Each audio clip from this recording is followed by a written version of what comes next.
Once again, let me express thanks for the invitation to be here tonight to continue these lessons, these series of lessons on the subject of restoration. Very much appreciated for the opportunity, and I thank you for being present with us tonight. Please, as was announced, continue to remember Kristen Colball in your prayers. She is in critical or serious condition, and today I believe they were transporting her to the Mayo Clinic in hopes that they can somehow stop the bleeding of that one kidney that she has remaining. Many of you, no doubt, are rejoicing. My son Ryan is in mourning because of the Tennessee-Florida game last night. And that's all I'm going to say about that.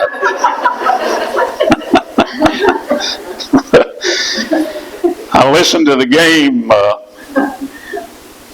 until halftime and then got so disgusted with the Gators that I turned it off.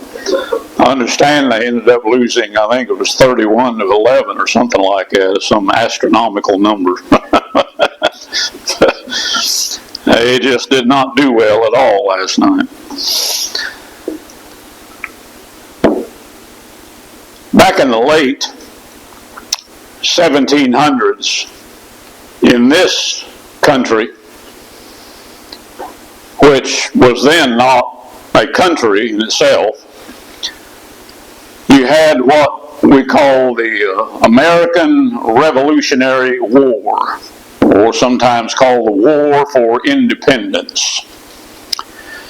And although the political implications, according to most writers, will far overshadow the religious implications, it still is a fact that the revolt of the American colonies against the tyranny of King George III was as much for religious freedom as it was for political freedom. When England established the colonies here in America, it was only logical that they would bring their religion to the New World as well as their politics. And it was equally natural that these should partake of the same character on this side of the Atlantic as they did on the other side. So consequently, in the period before the Revolutionary War, the most popular, the most well-known church here in the colonies was the established church known as the Church of England. It was also known as the Anglican Church. And all of the groups were looked upon with disfavor, and persecution was waged against them in one form or another by the Church of England. So what I want to do, beginning tonight, is to take you back to the early days of this country, and I want to begin dealing with the beginnings, if you will, of the restoration movement here in America. Now, quite obviously, the Bible does not record that history. It stops the history of the church at the end of the book of Acts, about 30 years after it had been established. And then, of course, some of the letters will take you on much further than that. For instance, the letters that John wrote will take you up almost to the end of the first century. But once you get past the book of Revelation, the book believed to have been written in about 96 AD, or sometimes 98 AD, the Bible doesn't record any further history, although it made predictions about things that would come later on. But what we're going to do is look at Bible passages that those who were attempting to restore New Testament Christianity here in America. Passages that they looked to and followed and practiced as they sought to restore the ancient order, as it's called. Now, the clergy, as they call themselves, of the established Church of England, ruled the affairs in the colonies, and they did so with an iron hand. There was an assembly held in March of 1624 in Virginia that provided that all must attend divine services on Sundays. Now, any law that is made is basically worthless unless there is some way of enforcing that law. Just having a law on the books, as we say, is not going to actually enforce that law. So there has to be, and that's what the word authority deals with, that is the right to not only make laws, but to enforce them. Well, the Church of England exercised that authority. They made these laws, and then they sought to enforce them. If you missed one single service without an allowable excuse, you were fined 1 pound of coffee. If you missed a month, that caused a fine of 50 pounds. And every person was told to conform to these laws of England and, quote, to yield ready obedience to them under pain of censure. No man, for instance, was allowed to sell his tobacco crop until a preacher from the Church of England gave him permission. Now, you'll recall that tobacco was one of the crops that they would grow in the colonies. And so each year at harvest time, a man would be appointed from the church to visit each plantation and to collect what they called the minister's portion. That obviously would come out of the first and the best of what they considered to be the tobacco. Now, when you get on down a little further to about 1632, the laws were revised to some extent, but they still contain that same spirit of tyranny. Non-attendance at service now would cost the guilty party 1 shilling instead of a pound of coffee or tobacco. But in the main, you have to conclude that these clergymen, as they call themselves, were kept busy hunting and punishing all types of what they considered to be heresy. Then came an act in 1642, known as the Act of Uniformity. It was to preserve the purity of doctrine and the unity of the church, and it said that all the ministers whatsoever which shall reside in the colonies are to be conformable to the orders and constitutions of the Church of England. In other words, you couldn't be a preacher, you couldn't be a minister, unless the Church of England gave you permission. You had to conform to their laws, and otherwise you were not admitted to teach or to preach either publicly or privately. And that same act directed the governor to enforce the law rigidly against all what they called nonconformists, compelling them to depart the colony with all convenience. In other words, they made you get out of that colony if you didn't conform to those laws. Now, the clergymen began to persecute everyone who was not a member, faithful member, of the Church of England, Particularly at the first, they turned against the Quakers. The legislative authorities described them as, and I'm quoting, unreasonable and a turbulent sort of people who, contrary to the laws, daily gather assemblies and congregations of people, teaching and publishing lies, miracles, false visions, prophecies, and doctrines tending to destroy religion, laws, community, and all bonds of civil society. If you were the captain of a ship and you brought in any Quaker, you were fined 100 pounds sterling, and all Quakers were imprisoned without bail. But they didn't just persecute the Quakers. They began to persecute other religious groups, such as the Baptists. Now, the Baptists first came to Virginia in the year 1714. 50 years later, on the eve of the Revolutionary War, they were relatively numerous. But they would not be put down by this persecution.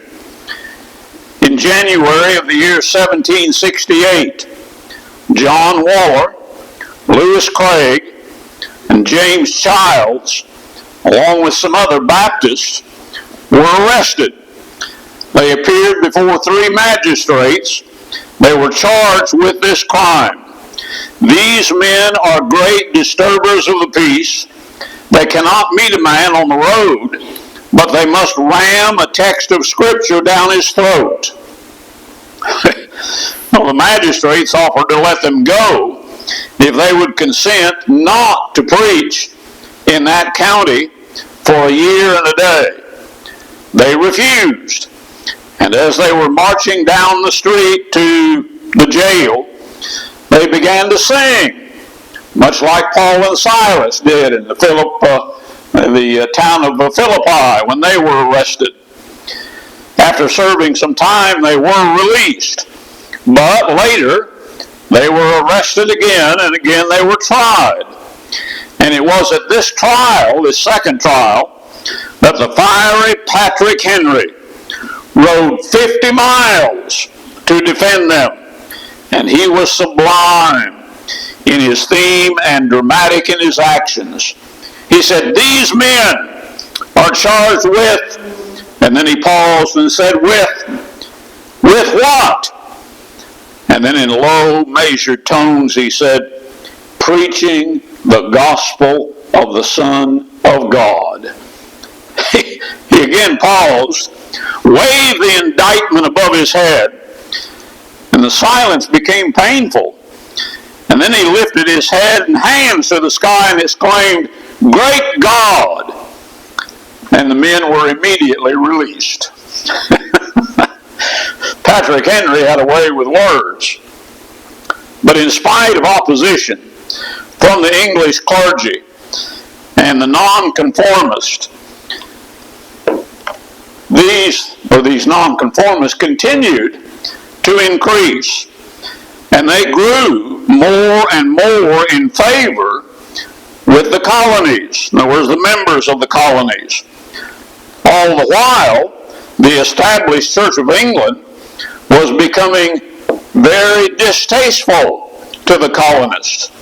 So by the time of the Revolutionary War, 2/3 of the people in all of the colonies were against the Church of England, called dissenters as they were, but they were forced by law to pay the clergy. So they complained bitterly, but to no avail. Then in the year 1779, there was a bill for religious freedom. It failed to pass. And it would be 7 years more before Thomas Jefferson introduced the bill for religious freedom. And it passed, finally.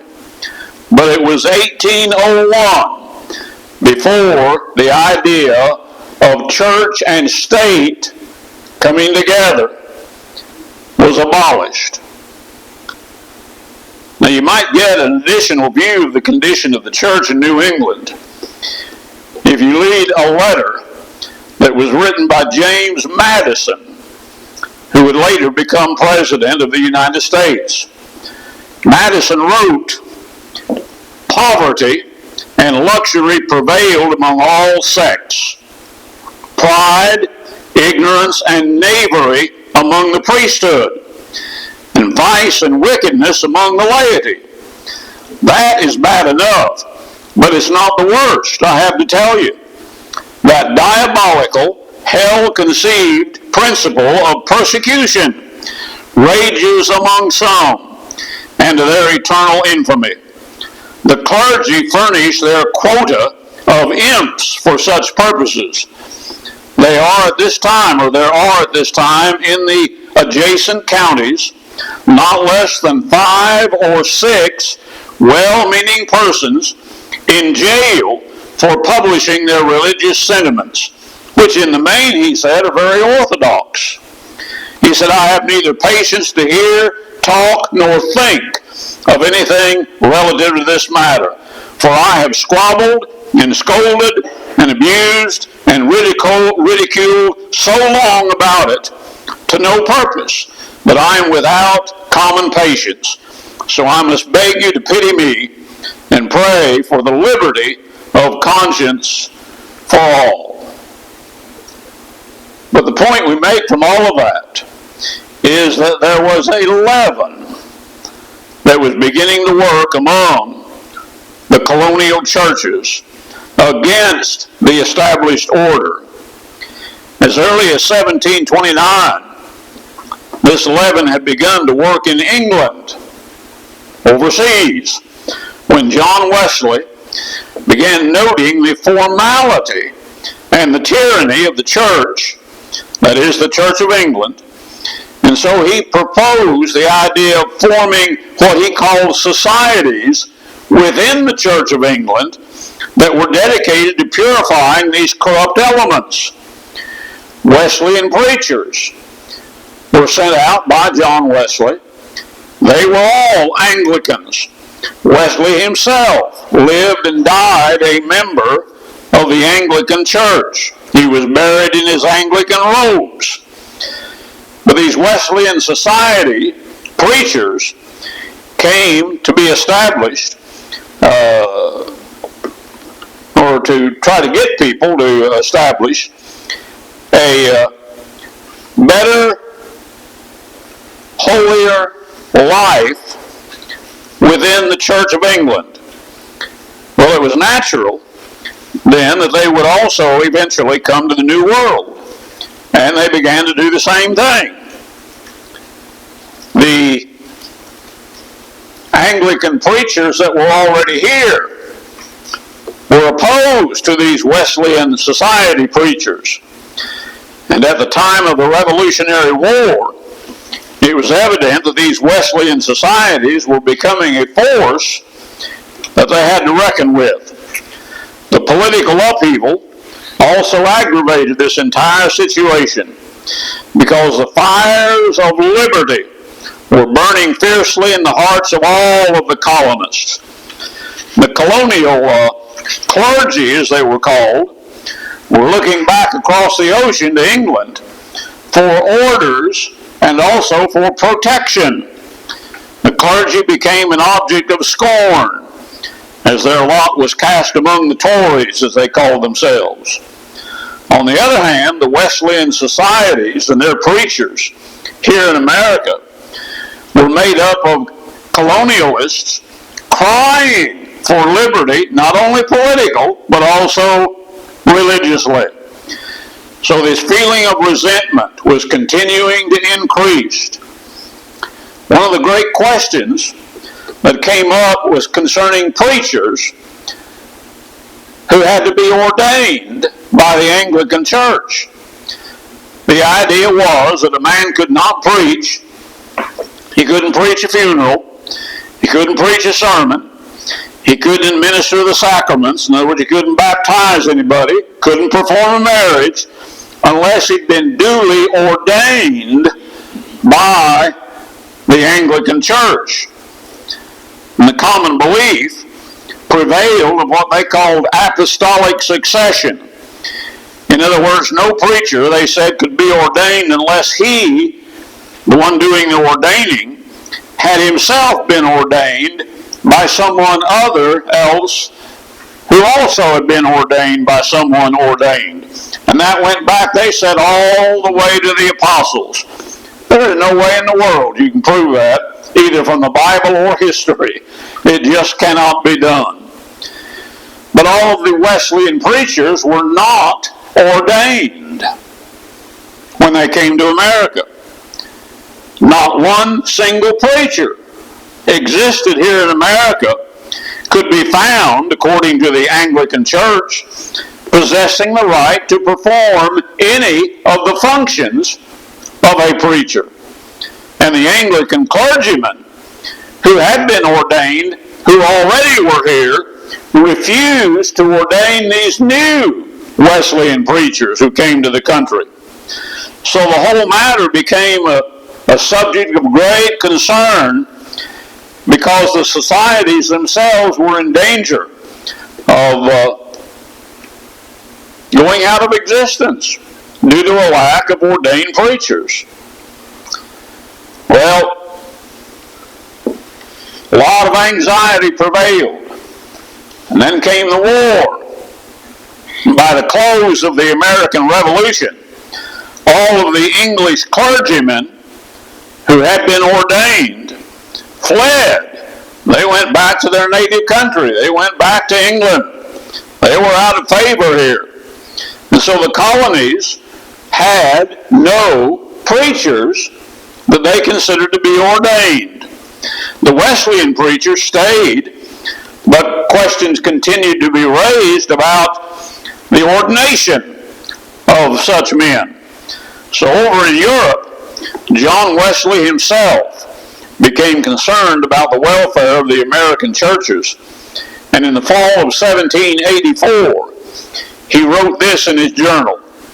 On Wednesday, September 1st, he said, "Being now clear in my own mind, I took a step which I had long weighed in my mind, and appointed Mr. Whatcoat and Mr. Vassy to go and serve the desolate sheep in America." Then the next day, September 2nd, on Thursday, he added, "I added to them 3 more, which I verily believe will be much to the glory of God."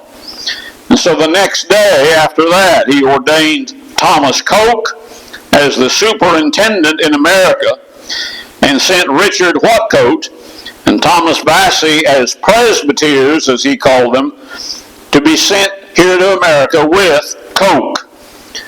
6 weeks later, that's how long it took them to cross the ocean, on November 3rd, 1784, these 3 men landed in New York.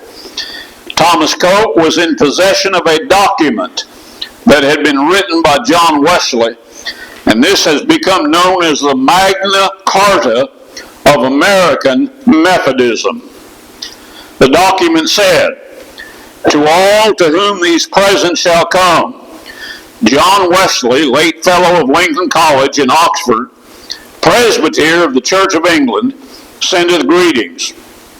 Whereas many of the people of the southern provinces of North America, who desire to continue under my care, and still adhere to the doctrine and discipline of the Church of England, are greatly distressed for want of ministers to administer the sacraments of baptism and the Lord's Supper, according to the usage of the same church.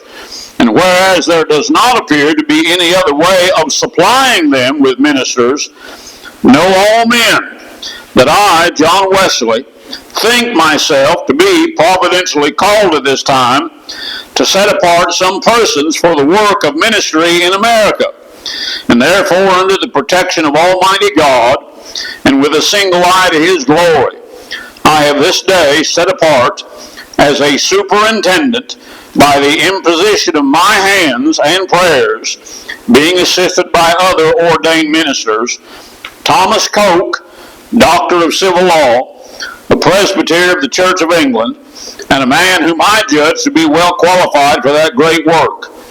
And I do hereby recommend him to all whom it may concern, as a fit person to preside over the flock of Christ, in testimony whereof I have hitherto set my hand and seal, this 2nd day of September, in the year of our Lord 1784. 2 weeks after they landed in New York, Coke and his company were at Barrett's Chapel in Delaware. There was a quarterly meeting in progress. 15 preachers were present with 500 others. Coke and Asbury met here for the first time. Asbury at the time had been in America for 13 years and was about 40 years of age. Coke himself was prepared to use his powers of ordination to make Asbury the superintendent here in New England. But Asbury insisted that a conference be called for that ordination. And so at the famous, they call it the Christmas Conference in Baltimore in that same year, 1784, Asbury was ordained as superintendent of the church in America. It was at this conference that the disciple, or discipline I should say, for the Methodist Episcopal Church was accepted. And here too, for the first time, that title, Methodist Episcopal Church, was accepted as the name for these Wesleyan societies. In other words, the Church of England here in America became known as the Methodist Episcopal Church. This was an attempt to bridge a gap between the societies and their becoming a church that was separate and distinct from the Church of England.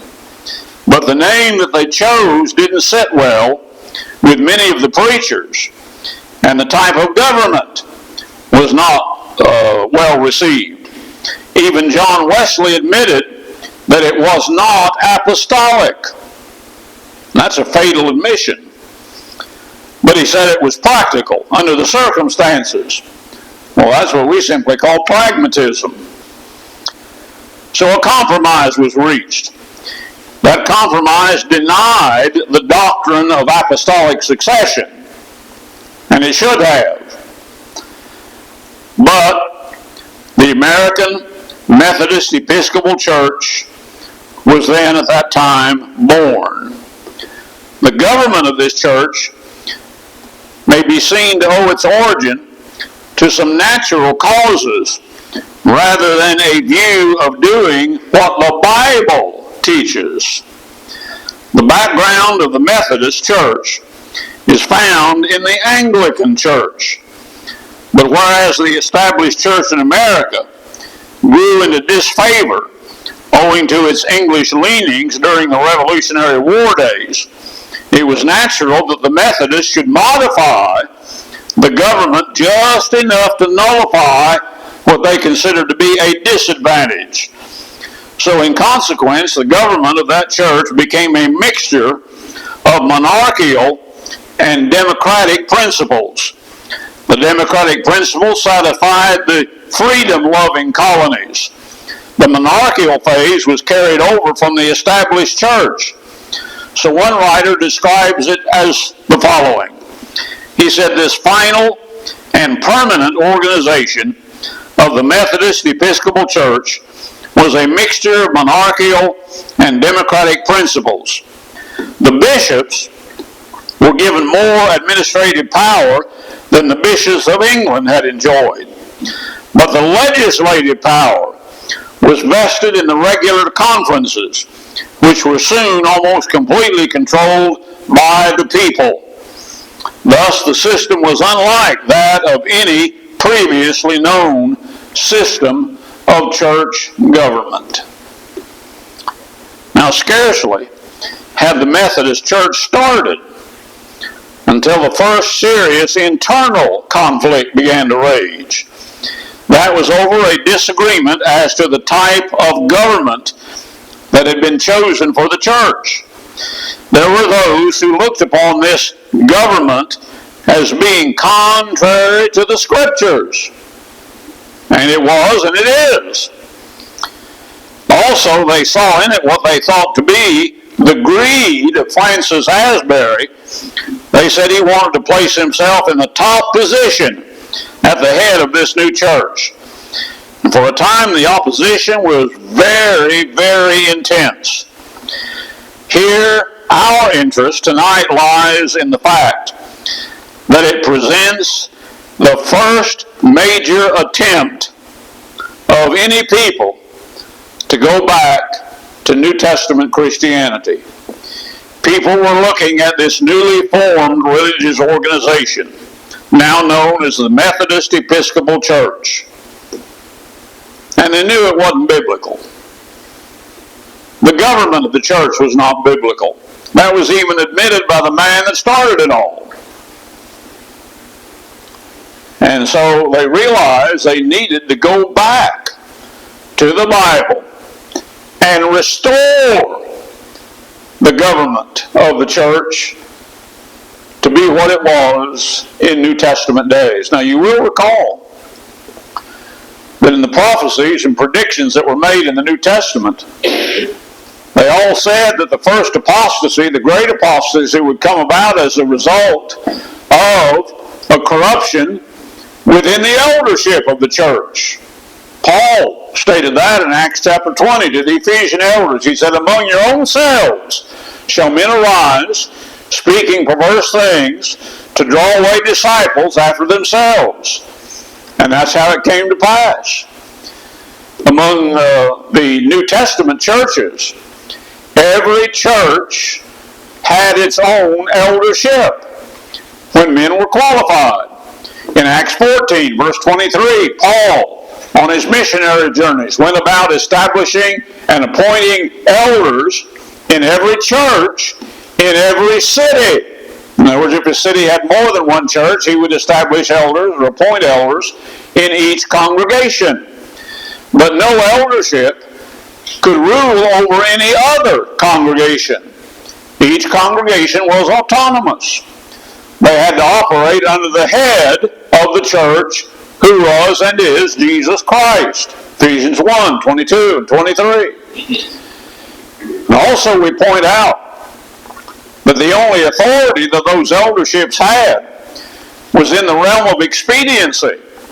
They had no right to change or make laws that God had not made. They couldn't add any laws. They couldn't take any laws away. They had to bind only what God had bound. They could only loose what God had loosed. And so they were scripturally formed in each congregation when they had appointed elders and then deacons to help the elders in the congregation.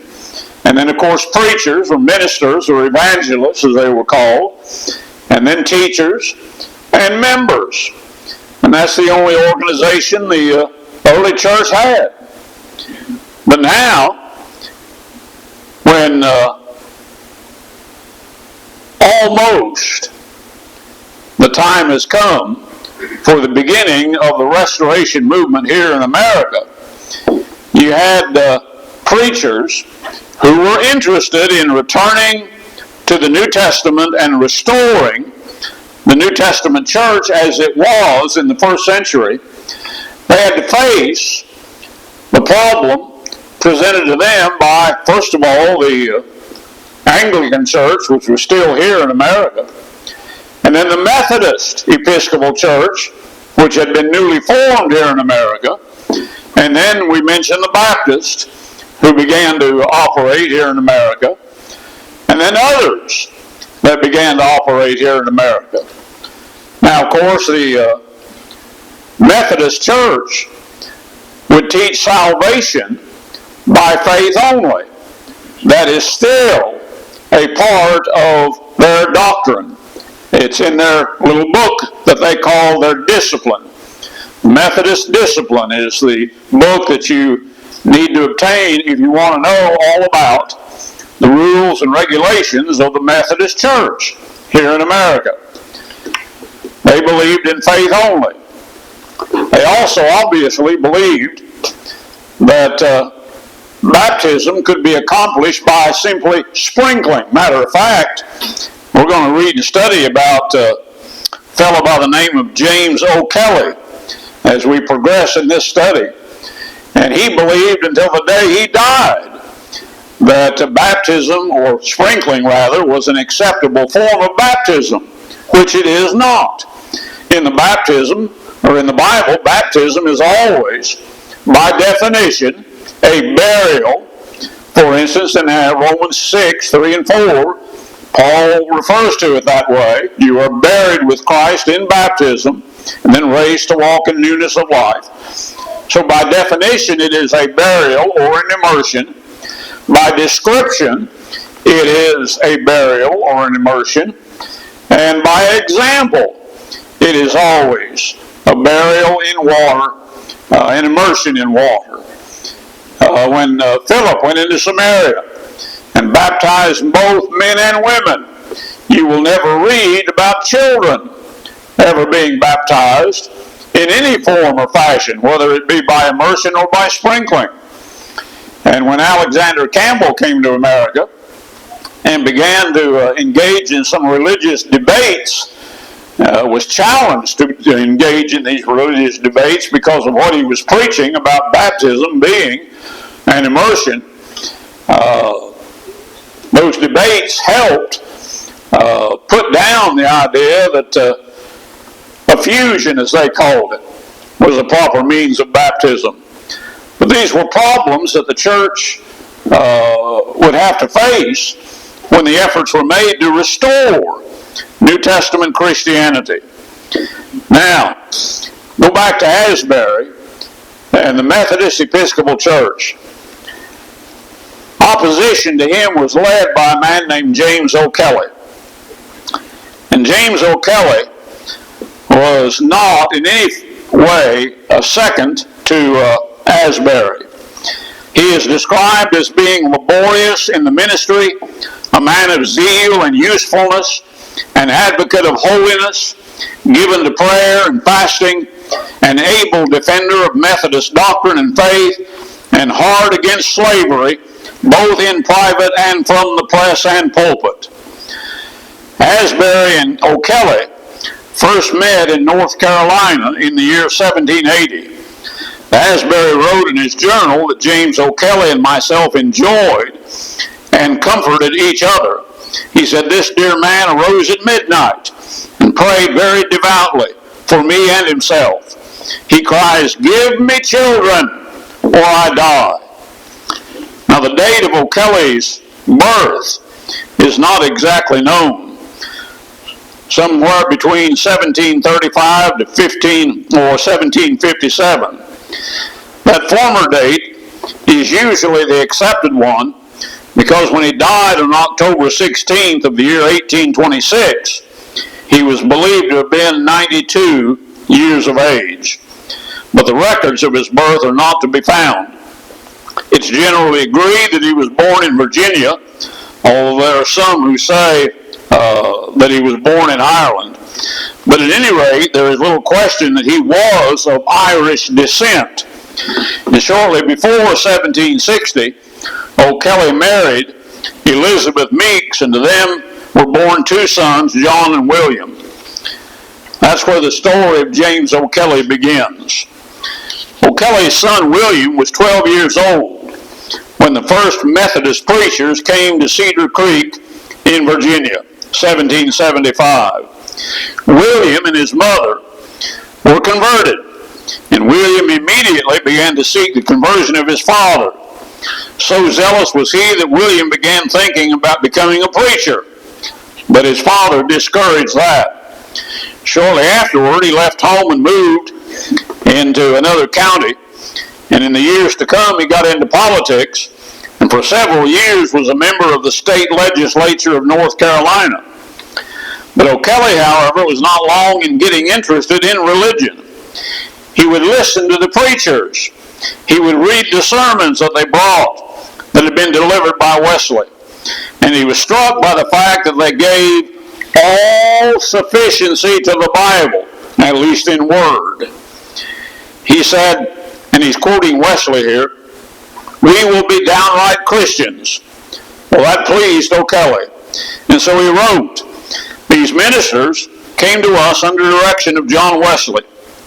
He said his writings magnified the Bible and gave it preference and honor. And he declared in regarding the authority of the Bible as there being no writings but the inspired. And he urged the sufficiency of the Scriptures for faith and practice, saying, "We will be downright Bible Christians." Well, about the middle of the Revolutionary War, O'Kelly began preaching.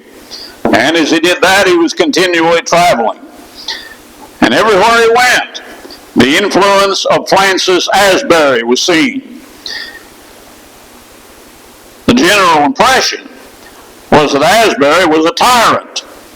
And so fires of opposition began to smolder.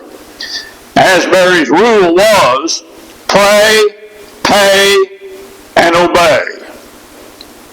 He expected all of the members of his group to do those three things. As far as O'Kelly was concerned, he was too much English in his system and too much Irish to accept rule over him. So a crisis was reached at what is known as the Virginia Conference that met on May 18th of 1779. O'Kelly that year was traveling a circuit, and the preachers attending the conference were expecting something to be done to end the servile dependence upon Episcopalian clergymen. Asbury fought against that move. He insisted that Wesley was opposed to any such drastic move of separation from the established church. He said the episcopacy, as a form of church government, such as the Anglican church had, pleased Asbury very much.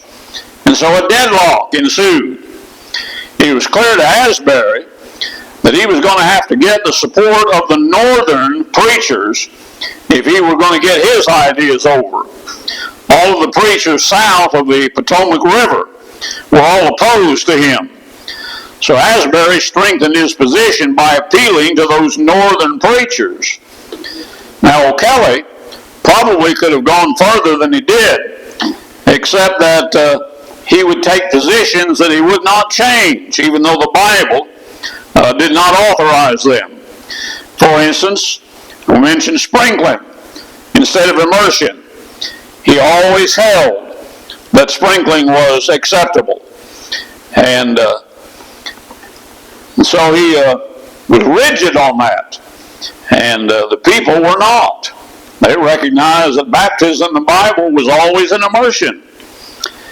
And then there were those preachers that, according to the law, had to make it a matter of conscience to rise at 4 or 5 in the morning, and that it was declared a shame for a preacher to be in bed at 6. Well, preachers, being what they are, did not like that at all, not even today. So for the next 5 years, O'Kelly found himself at odds with Asbury continually. Then came the Christian Conference at Baltimore. O'Kelly was recognized as against Asbury's views, and the week after the conference, O'Kelly and 12 others were ordained by Thomas Coke. Returning from that conference, O'Kelly began to marshal his forces for a showdown with Asbury. According to the government of that church at that time, the power of appointing preachers rested in the hands of the superintendent, in this case Asbury. The preacher had to take the circuit appointed to him, and he had little he could do about it. The southern preacher didn't like that. So in 1790, O'Kelly wrote Asbury complaining that the latter had misused his powers and he threatened Asbury with opposition if he didn't check his course. In South Virginia, O'Kelly turned most of the churches against Asbury, but Asbury was not of the disposition to change his actions, and so the trouble mounted. Another crisis was reached when the General Conference met, again in Baltimore, in November of 1792. O'Kelly introduced the motion that a preacher be given the right of appeal to his appointment. Well, that was a direct blow against Asbury. He immediately retired from the conference, leaving the meeting in charge of Thomas Coke. Debate followed. Debate was tense, raged for 3 days. Finally, O'Kelly lost. But when that happened, he and his fellows served notice that they were through with the Methodist Church and that conference.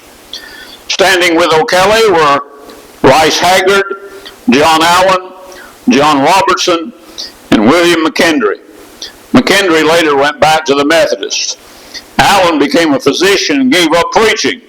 So in the end, it was O'Kelly and Rice Haggard who were the two who would carry through with these principles of restoration.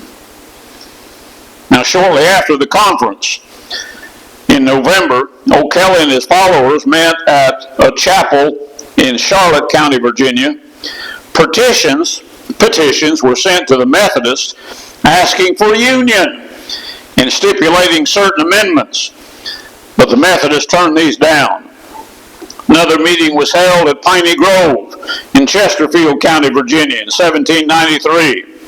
They petitioned Asbury to meet them in conference to examine the government of the old Methodist Episcopal Church by the Scriptures. Asbury refused to meet.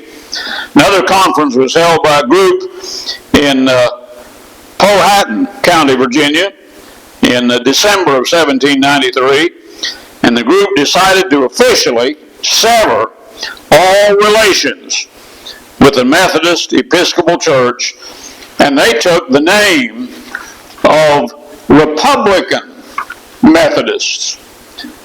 Theirs was to be a Republican, no slavery church, free from all the evils of misgovernment, they said. Well, the next meeting of the O'Kelly group was perhaps its most important. It was held August 4, 1794, in Surry County, Virginia. A committee of 7 was appointed to devise a plan of church government. Finally, they decided to lay aside every manuscript that they had and to simply go by the Bible alone. Rice Haggard stood up and said, "Brethren, this is," talking about the Bible, "a sufficient rule of faith and practice.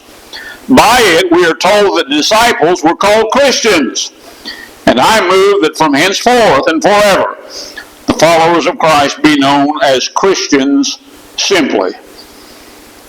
Following his suggestion, another brother, Hafferty, stood up and moved that they all take the Bible itself as their only creed. And from these two motions, the O'Kelly movement became or devised what has become known as the 5 cardinal principles of the Christian church. Number 1, that the Lord Jesus Christ is the only head of the church. Number 2, that the name Christian be used to the exclusion of all party and sectarian names. Number 3, that the Holy Bible, or the Scriptures of both the Old and New Testament, be the only creed and sufficient rule of faith and practice. Number 4, that Christian character, or vital piety, be the only test of church fellowship and membership. And number 5, that the right of private judgment and the liberty of conscience and privilege be the privilege and duty of all. So in 1801, the Republican Methodists changed their name to simply the Christian Church. Now, with the leaven of restoration working among the Methodists, That's the main point we want to make tonight. That leaven had begun back even before the days of the Revolutionary War. It continued to ferment. And as it did, more and more people became disgusted with the prevailing religious groups and were looking for something that they considered to be more in line with the Bible. But they would need some teaching and some help. O'Kelly began a movement back to this idea of restoring New Testament Christianity. But he did not go far enough. He didn't go all the way. As we mentioned, he continued to believe in sprinkling for baptism, continued to believe the idea that you're saved by faith alone. But he did begin that very first, at least the first that we have on record, of the idea of going back to the Bible and restoring the ancient order here in this country that would become known as America. Tonight, the churches of Christ are what came out of, in this country anyway, that restoration movement that began in the late 1700s and early 1800s here in America. That same movement had already begun over in England and Scotland and Ireland. And we don't have time to go into details on those movements. Matter of fact, it was some of those movements that greatly influenced Alexander Campbell before he ever came to America. But when he did come to America in 1809, his father came in 1807, they both began to preach this idea of restoring New Testament Christianity. And of course, in order to do that, they had to restore the plan of salvation. In other words, how did one become a Christian in the first place? And they began to teach that it was by these 5 simple steps: faith, repentance, confession, baptism, after one's hearing the gospel of Christ. That's the same plan that we still preach and teach to this day. It's the plan that you read about in the Bible. You have to hear the gospel. You have to believe it. That's why Jesus said, "He that believeth and is baptized shall be saved." And then you have to obey it by repenting, confessing your faith in Christ, and being baptized into Christ. And if you haven't yet done that, you can do that this very night. And we're here to assist you. You'll make that known while we stand and sing.